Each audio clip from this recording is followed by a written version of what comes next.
What's up everybody, Matt here with Gulf Coast Fit, and I'm about to share with you a very quick micro workout, 5 minutes to be exact, and that's going to be a 5-minute pistol squat challenge for myself. Now, my goal here is to see how many good quality pistol squats I can do in 5 minutes. Now, I can just crank these out and do as many as humanly possible, but the key is how many good quality reps I can do with control, stability, and concentrating on my contraction, my breath, and making sure that I'm keeping it as joint friendly as possible. So I'm not going to free fall to the bottom of the squat. I'm not going to springboard and use a stretch reflex with my tendons and ligaments to spring out of the bottom of the squat and give myself cheat reps, so to speak. I don't want to hammer my knees and my hips like that. So although I could do more reps if I wanted to, I'm going to get more benefits out of doing less reps but keeping the quality high. In 5 minutes, I have no idea how many I'll do. I'm going to start weighted initially. We'll see how long that lasts. I'm going to hold a 15-pound slam ball. Going to make sure I've got good control at the bottom. I'll probably pause most of these reps at the bottom.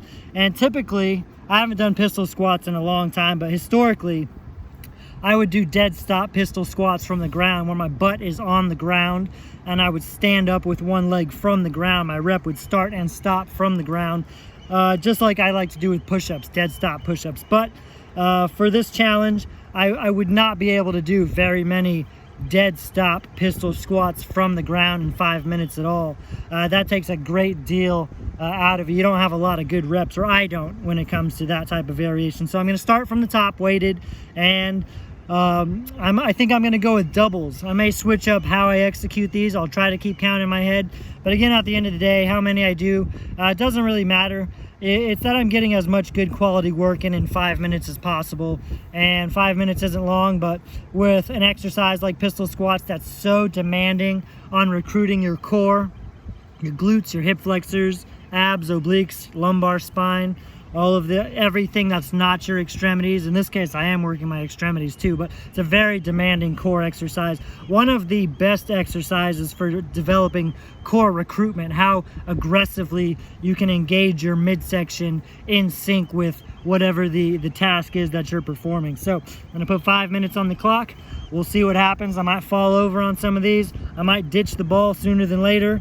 I might switch up the rep scheme, but that's the fun part, is finding what your optimal parameters are to execute any task to the best of your potential.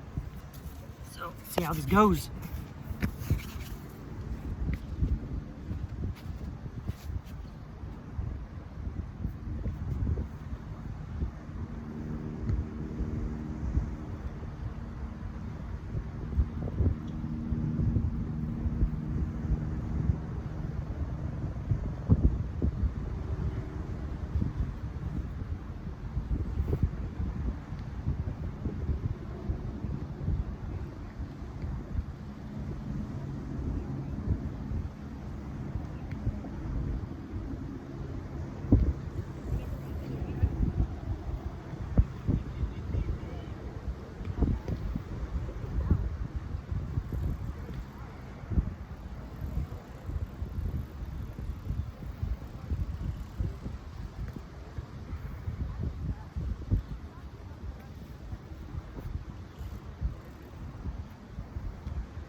not really sure. I think that was like 38.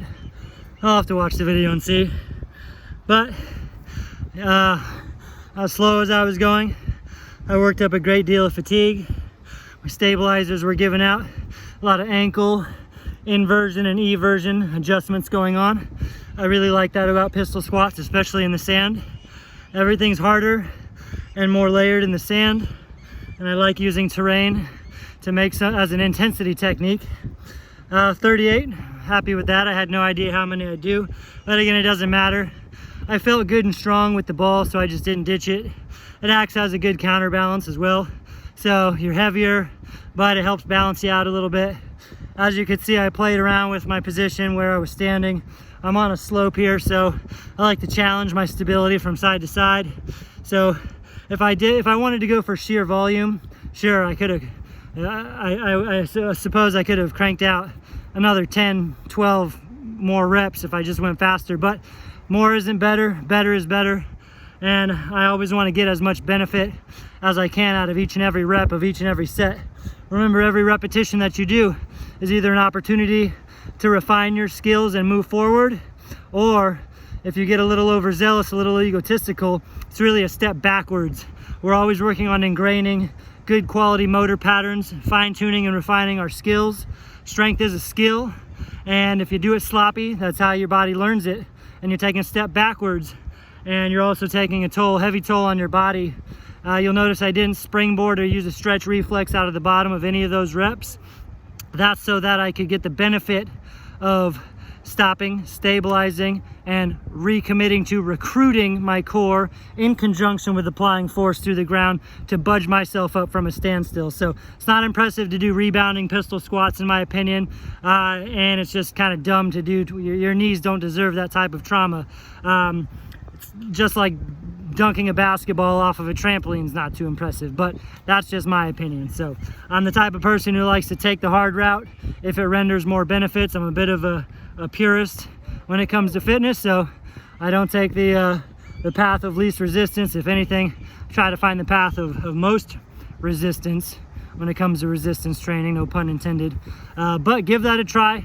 If you don't have pistol squats down yet, sit onto a bench with one leg, stand back up. Still going to be very challenging no matter who you are. 5 minutes, regulate your pace, your intensity. Make sure you control the eccentric and the concentric, both phases, down and up. Add some weight if you think you can handle it. Drop the weight if you need to, and see how many you get and move forward. You know, next time you repeat that challenge, see if you can top that with a few more reps, as long as they're good quality reps. So keep them clean, get strong, keep your knees safe.